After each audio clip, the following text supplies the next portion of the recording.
খেলার মাঠগুলো এখন ফাঁকা পড়ে থাকে। ছেলেমেয়েরা এখন মাঠে যেতে চায় না, তারা ব্যস্ত থাকে মোবাইল, ইন্টারনেট এবং টিভি নিয়ে। ছেলেমেয়েদের পড়াশোনার পাশাপাশি শারীরিক এবং মানসিক বিকাশের জন্য খেলাধুলা করতে মাঠে পাঠাতে হবে। এই দায়িত্ব নিতে হবে অভিভাবকদের। পড়াশোনার পাশাপাশি খেলাধুলা অত্যন্ত জরুরি।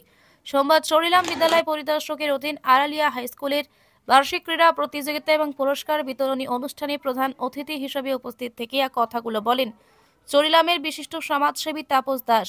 অনুষ্ঠানে শুভ সূচনা করেন আড়ালিয়া গ্রাম পঞ্চায়েতের প্রধান ভবেশ চৌধুরী, স্কুলের প্রধান শিক্ষক উদয় মানিক দেববর্মা, এসএমসি কমিটির ভাইস চেয়ারম্যান বাবুল দত্ত, চরিলাম পঞ্চায়েত সমিতির সদস্য দেবী চক্রবর্তী সহ স্কুলের শিক্ষক শিক্ষিকারা। আড়ালিয়া স্কুলের উন্নয়নে তাপস দাসের প্রতিশ্রুতিতে ভীষণ খুশি এলাকাবাসী। চরিলাম থেকে জ্যোতির্ময় সাহার রিপোর্ট, ভিশন 24।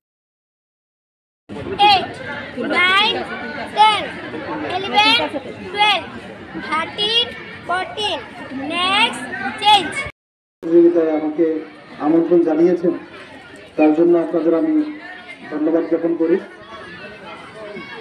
আমিও এই পঞ্চায়েতেরই লোক, আড়ালিয়া পঞ্চায়েতে আমার বাড়ি।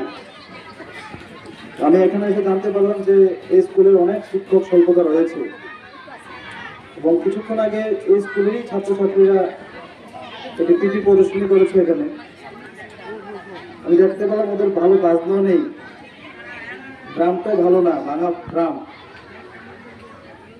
আর 2-4 দিনের এরকম কোনো শারীরিক শিক্ষকও নেই। তো উইদাউট শারীরিক শিক্ষক আমি দেখতে পেলাম ছাত্রছাত্রীরা খুব ভালো প্রদর্শন করেছে অল্প দিনের প্র্যাকটিসের মাধ্যমে।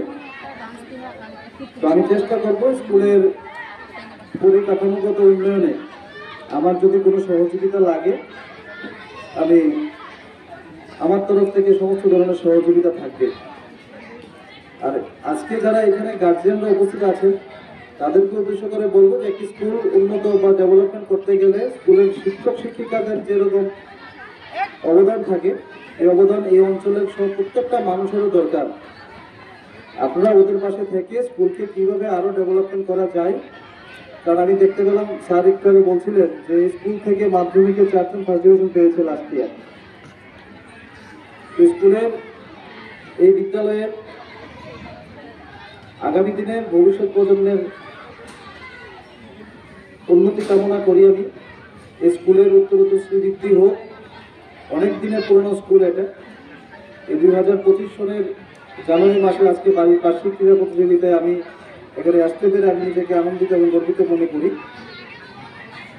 আমি আসবো আপনাদের কাছে, এবং আপনাদের আমি কথা দিচ্ছি স্কুলের পরিকাঠামো উন্নয়নের ক্ষেত্রে যা যা দরকার আমি যা সহযোগিতা করতে পারি আপনারা অবশ্যই বলবেন। আমি চেষ্টা করবো সহযোগিতা করার জন্য।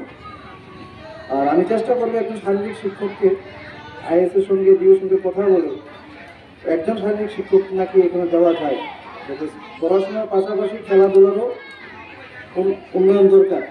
কারণ আজকে ডেটে মাঠগুলি খালি করে থাকে, ছেলেরা থাকে না, মাঠে কেউ বাচ্চা যায় না। সব বাচ্চা আজকে ডেটে মোবাইল ক্যামেরাতে বন্দি থাকে, ঘরে টিভিতে বন্দি থাকে। বাচ্চাদের মাঠে পাঠাবেন। আমরা একটা সময় কাটিয়েছি, আমরা মাঠেই পরে দেখতাম। আমার মনে আছে 2002-এ আমি মাধ্যমিক দিই। 2002-এ আমার মাধ্যমিক ক্যান্ডিডেট ছিলাম। 2002-এ আমি যখন মাধ্যমিক পরীক্ষা দিই, আমার লাইফ সায়েন্সের একটা পরীক্ষা ছিল বোর্ডের। এর আগে দিন আমি টুর্নামেন্ট খেলেছি, মা বাবা বাড়িতে ছিল না, আমি ফাঁকে টুর্নামেন্ট খেলেছি। তো আমরা মাঠ পাগল ছেলে ছিলাম। তো আমি যখনই কোনো স্কুলের বা কোনো, গতকালকে আমি একটা ক্রিকেট টুর্নামেন্ট আমি ওপেনিংকে গিয়েছিলাম, ওরা আমাকে নিমন্ত্রণ করেছিল। যখনই আমি মাঠের কোনো বা খেলাধুলা নিয়ে আমি কোনো নিমন্ত্রণ পাই, কেউ আমাকে আমন্ত্রণ জানাই, আমি আমার শত ব্যস্ততার মধ্যেও আমি যাওয়ার চেষ্টা করি। আজকের দিনে শারীরিক শিক্ষক একটা দরকার প্রত্যেকটা স্কুলে, কারণ পড়াশোনার সাথে সাথে ছেলেদের মানসিক বিকাশ, শারীরিক বিকাশের ক্ষেত্রে খেলাধুলাকে প্রয়োজন।